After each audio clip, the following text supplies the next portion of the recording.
শুভ সকাল বন্ধুরা, হুমা হোম লাইফে নতুন একটা দিনে নতুন আর একটা ব্লগে তোমাদেরকে সবাইকে স্বাগত জানিয়ে আজকের ব্লগটা আমি শুরু করছি। আসানসোলের এই ছোট্ট গ্রাম থেকে আমি হুমা। তো বারটি আজকে মঙ্গলবার, পূর্ণিমা কিন্তু কালকেই লেগে গেছে।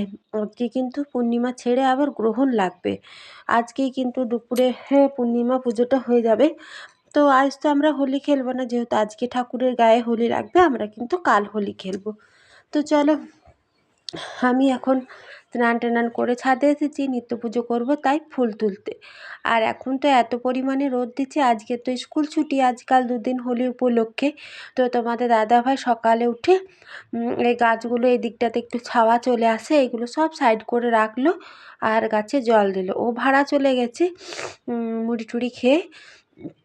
আমি স্নান করলাম, মাথায় একটু শ্যাম্পু করলাম, কদিন যাবৎ পুজো দিতে পারিনি, এখন স্নান করে আজকে পুজো দেবো।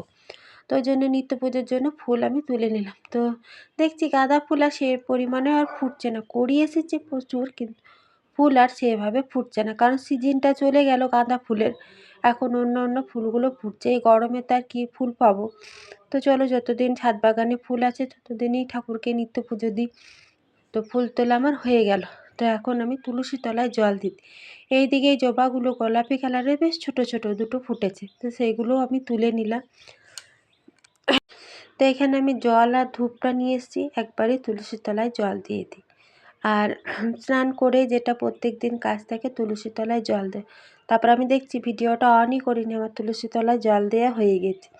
তো চলো, তুলসী তলায় জল দিই। সেদিন যেমন মোড় দিকে গেছিলাম, এই যে নিয়ে এসেছিলাম ধুনাটা, গুঁড়াই হয়নি। তারপরে তো আর আমি পেলাম না পুজো করতে। আজকে শিলটা পরিষ্কার করে ধুয়ে শুকাতে দিয়ে দিয়েছি।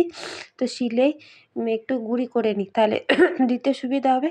দেখো কত ডালা ডালাগুলোর মতন আছে। তো চলো, এগুলো গুঁড়ি করে নিই আর এই ডিবাটাতেই ভরে রাখি। আজকে একটু ধুনাও দেবো। আজ একটা ভালো দিন, দোল পূর্ণিমা। তো আজকে সবাই খুব আনন্দ করো, সাবধানে দোল খেলো। আর অনেক বাড়িতেই কিন্তু আজকে পূর্ণিমা পুজো হবে। আর আমি তখন, আমাদের তখন 1 বছর কমপ্লিট হয়নি কালাছর, তো পুজো দিতে পারছি না। তো আমি ঘরেই নিত্য পুজো দেবো। ওই জন্য তোমাদের দাদাভাইকে একটু আবির আনা করেছি, যে যেহেতু রাধাকৃষ্ণ আছে, আরও দেবদেবী আছে, তাদের পায়েও একটু আমি আবির দিয়ে দেবো। আর ঠাকুরের ভোগের জন্য আমি লাড্ডু আনা করে রেখেছি, ঠাকুরকে একটু লাড্ডু দেবো ভোগ প্রসাদে। আজ ঠাকুরের হোলি, ঠাকুরকে স্পেশাল একটু ভোগ দিচ্ছি। তো চলো, ঘরের নিত্য পুজোটা করে নিই। সুন্দর করে নিত্য পুজো দিলাম। এখন এখানে রাধা কৃষ্ণ আছে, সব ঠাকুরেরই চরণে আমি একটু একটু করে আবির দিয়ে দিচ্ছি। হ্যাপি হোলি সবাইকে, এটাই বলবো। দোল পূর্ণিমা সবাইকে প্রীতি ও শুভেচ্ছা। তো সব ঠাকুরের চরণে আমি একটু একটু করে আবির দিয়ে দিচ্ছি। পূর্ণিমা পুজো করালে তো ব্রাহ্মণ মশাই আবির দিয়ে দেয়, তো ওই বছর পুজো করাতে পারছি না বলে আমি এনেছি, ওই জন্য একটু করে দিলাম। আর ঠাকুরকে জন্য একটু লাড্ডু, ভোগ প্রসাদ ভোগ লাগিয়ে দিই। তো চলো, যে যেখান থেকে আমার ব্লগ ভিডিওটা দেখছে না কেন, কেমন লাগে আমার ব্লগ ভিডিওটা, অবশ্যই কিন্তু একটা কমেন্টে জানাতে ভুলো না বন্ধু।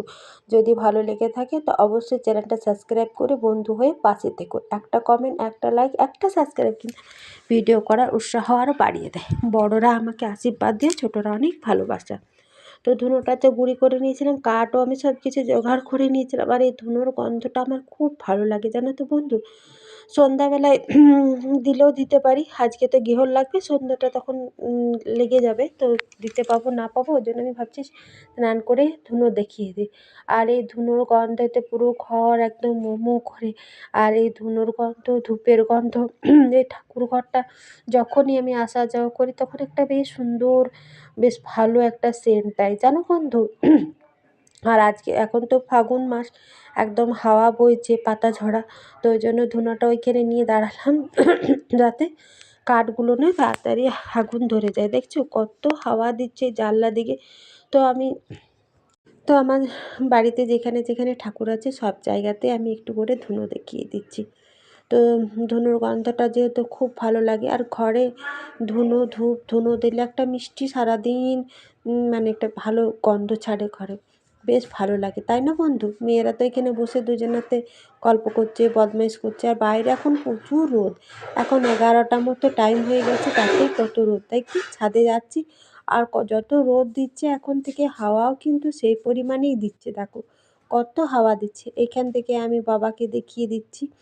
আর এইদিকে আমাদের মা মনসা আছে, সেখানেও দেখে দিচ্ছি। দেখো ছাদে কত রোদ হয়েছে আর হাওয়া দিচ্ছে। দেখো গাছগুলো দিকে, এইদিকে আমাদের শ্মশান মা কালী আছে, আর এইদিকে আমাদের শিব এই মা কালী, দুর্গা, হরি মন্দিরটা, আর এইটা পঞ্চদেবতা তুলসী মন্দির। তো এইখানেও আমি সব জায়গাতে ধুনোটা দেখেছি। আর দেখো বুঝতেই পারবে যে কী পরিমাণে হাওয়া দিচ্ছিল। তো চলো গোটাই দেখানো হয়ে গেছে, পুজো কমপ্লিট। পুজো কমপ্লিট করে পেট পুজোতে বসে পড়ে গেছি। কালকে পাশের বাড়িতে পূর্ণিমার জন্য কীর্তন হয়েছিল, তো এখানে নিমন্ত্রণ ছিল। ওইখানে রাতে খেয়ে দিয়ে এসেছি, তো তখন আর ভিডিও করি। বাঁধাকপির তরকারি, কাবলি ছোনা, লুচি, পনিরের তরকারি দিয়েছিল। তো রাতে যেহেতু খেয়ে এসেছি, খাইনি, তো তরকারিটা দিয়ে একটু মুড়ি খাচ্ছি। মোটামুটি তোমাদের দাদাভাই তো মুড়ি টুড়ি খেয়ে বেরিয়ে গেছে ভাড়ার জন্য। দুধটা এখানে রাখলে না, মেয়ে দুটোতে দুধটা খেয়ে এইটুকু মতো করে দিচ্ছে। আমরাও কিন্তু ছোটোবেলায় এরকম মায়ের আমুল দুধ চুরি করে চুরি করে খেয়েছি। তো ওর বাবাকে বলতো, ওর বাবা বলছে আমরাও তো খেয়েছি, বলে ওরাও তো খাবে। তো দুধটা আমি জন্য ওইখান থেকে সরিয়ে রাখলাম। তোমাদের দাদাভাই তো চলে গেছে ভাড়াতে, তো দুপুরে আর খাবে না। আর হাওয়া দিচ্ছে, কাপড়টা ওইদিকে ঝুলিয়ে মেলেছি, তো এদিকে চলে আসছে। আর যেটা বলছিলাম, তোমাদের দাদাভাই ভাড়ার জন্য বেরিয়ে গেছে, দুপুরে খাবে না। তো দুপুরে আমাদের জন্যই রান্না। আজকে আর চুলো টুলো ধরায়নি। এখানে ভাতটা 1 ফুট দেওয়া আছে, আর একটু মতো ফুলকপি ছিল, ফুলকপি, আলু, সয়াবিন দিয়ে একটা তরকারি করব বেশ করে। আর এখন তো একটু গরম গরম লাগছে, তো একটু চাটনি করব। আর এত হাওয়া দিচ্ছে, এত রোদ দিচ্ছে, জামা কাপড়গুলো পুড়ে একদম ছাই হয়ে যাবে। প্যান্টটা শুকায়নি, উল্টে দিলাম। আর কাপড় জামাগুলো ফটাফট তুলে নিই। এগুলো তো সুতির কাপড়, তাড়াতাড়ি ঝুলিয়ে মেললে তো 5-10 মিনিটের মধ্যেই শুকিয়ে যায়। তো চলো জামা কাপড়গুলো সব চটপট করে তুলে নিয়ে যাই। রান্নার তো এমন কিছু হাবিজাবি কিছু করছি না। এই ফুলকপি, আলুটা তেলে ভাজলাম, ফুলকপিটা ভাজলাম, সয়াবিনটার কালারটা দুর্দান্ত এসেছে। একটু গোলমরিচ দিয়েছি, যেহেতু একটাই তরকারি, একটু ভালো করে না করলে ভাত খাওয়া যাবে না। তো এই জন্যই তরকারিটা বেশ ভালো করেই করছি। তো ভিডিওটা আমি যতটুকু পারলাম তোমাদের সাথে শেয়ার করলাম। ভিডিওটা কেমন লাগলো বন্ধু কমেন্টে জানিও। ভালো লাগলে আত্মীয় স্বজনের মাঝে একটু ছড়িয়ে দিও। আমার এই ছোট্ট চ্যানেলটা তোমাদের হাত আর তোমাদের ভালোবাসা ছাড়া আমি কোনো দিন এগাতে পারবো না বন্ধু। অনেক দিন ধরে ভিডিও করছি, আর জানি না কখন সফলতা পাবো, কখন তোমাদের ভালোবাসা পাবো আমি। আর আমি কিন্তু তোমাদের সবার পাশে আছি, সবার ভিডিও দেখছি, কমেন্টও করছি। তোমরাও কিন্তু আমার পাশে থেকো বন্ধু। এই ছোট্ট বোনটাকে একটু এগিয়ে নিয়ে যেতে সাহায্য করো। আমার ঘরের কাজকর্ম, রান্না বান্না, পুজো, সংসার, যতটুকু তোমাদের সাথে তুলে ধরা সম্ভব, আমি কিন্তু ততটুকুই তোমাদের সাথে তুলে ধরি। তো এই নিয়ে আমার ভিডিও থাকে। আর তোমরা আমার ভিডিওটা দেখো। আর আজকাল যেহেতু দোল পূর্ণিমার দোল, যেহেতু সবাই খুব সাবধানে দোল খেলবে। আবির মাখবে, রং কিন্তু কেউ মাখবে না। আর খুব আনন্দ করবে, আর সাবধানে কিন্তু থেকো সবাই। সাবধানে আবির খেলো। তো আমরা তো আজকে দোল খেলছি না, কালকে খেলবো। আজকে ঠাকুরের হোলিটা হয়ে যাক। তো চলো ভিডিওটা এখানেই শেষ করলাম।